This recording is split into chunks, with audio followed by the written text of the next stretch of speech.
Bismillahirrahmanirrahim.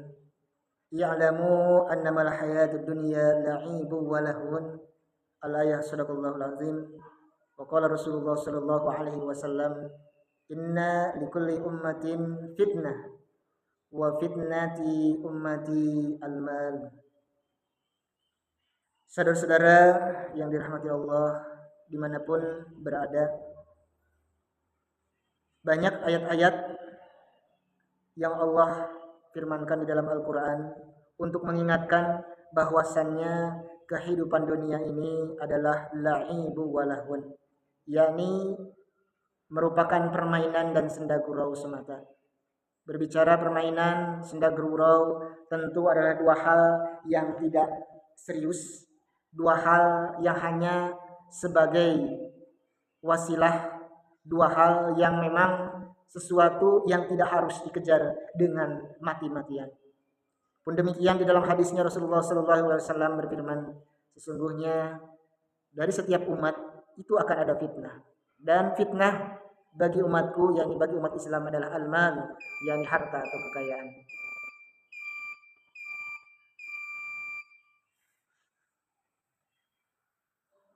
Saudara-saudara yang dirahmati Allah Subhanahu wa taala, mari sejenak kita merenungkan bagaimana dikisahkan di dalam sejarah para sahabat, pun demikian sejarah sebelum Nabi Muhammad SAW dilahirkan. Terlalu banyak amat sejarah menceritakan bagaimana para ahli ibadah yang terlalu mengejar duniawi, yang terlalu mengejar materi-materi duniawi, yang pada akhirnya terjebak dengan hubbud dunya wa karahiyatul maut, yakni terlalu mencintai dunia sehingga takut kepada mati, dan pada akhirnya tetap Allah kisahkan di akhir kehidupannya, mereka para ahli ibadah yang terlalu mengejar duniawi pada akhirnya tergerus, mereka terdampak menjadi ahli yang durhaka kepada Allah Subhanahu wa taala sehingga mati dalam kekafiran, mati menjadi penghuninya neraka Allah Subhanahu wa taala. Pun demikian di dalam kisah sahabat Rasulullah sallallahu alaihi wasallam, di antaranya Amr bin As, yaitu seorang saudagar yang teramat sangat kaya, seorang pejabat yang teramat sangat tinggi jabatannya. Pun demikian beliau ahli ibadah yang tidak pernah bermaksiat kepada Allah, namun di dalam hisabnya di yaumil qiyamah beliau termasuk orang yang dihisab dengan teramat sangat lama dan panjang dikarenakan beliau di dunianya terlalu kaya raya. Padahal kekayaannya diambil dari hal-hal yang halal, padahal kekayaannya diperuntukkan bagi tegaknya syiar agama Allah Subhanahu wa taala. Namun itulah kisah yang memberikan hikmah bagi kita bahwasannya materi-materi duniawi sebagaimana di ayat surat Al-Hadid ayat ke-120 ini atau 119 ini, di ayat berikutnya Allah mengancam tentang bagaimana hisaban nanti di yaumil qiyamah.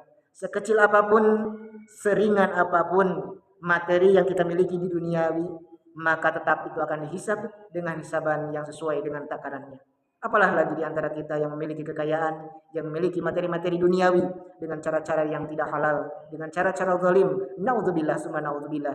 Bisa saja di 19 tahapan nanti hisaban menjelang hari kiamat, maka hisaban yang pertama yang paling teramat sangat menakutkan adalah hisaban di tahapan pertama, yakni alam kubur, yakni azab kubur. Bagaimana harta-harta yang kita miliki dari hal-hal yang tidak halal, dari hal-hal yang berbau kezaliman, itu akan menjadi ular-ular yang teramat sangat ganas, ular-ular yang memiliki bisa yang mematikan, yang akan melilit kita sebagai pemilik hartanya, yang tentunya hartanya diambil dari hal-hal yang bersifat durhaka, hal-hal yang bersifat kezaliman, hal-hal yang berbau ketidakhalalan. Naudzubillahi min dzalik. Kita berlindung kepada Allah Subhanahu wa taala. Yuk kita belajar untuk wara', juhud, qanaah, dan tentu ketika kita memiliki harta yang banyak, memiliki keluasan rezeki, berbagilah dengan sesama, berbagilah dengan orang-orang yang teramat sangat membutuhkan.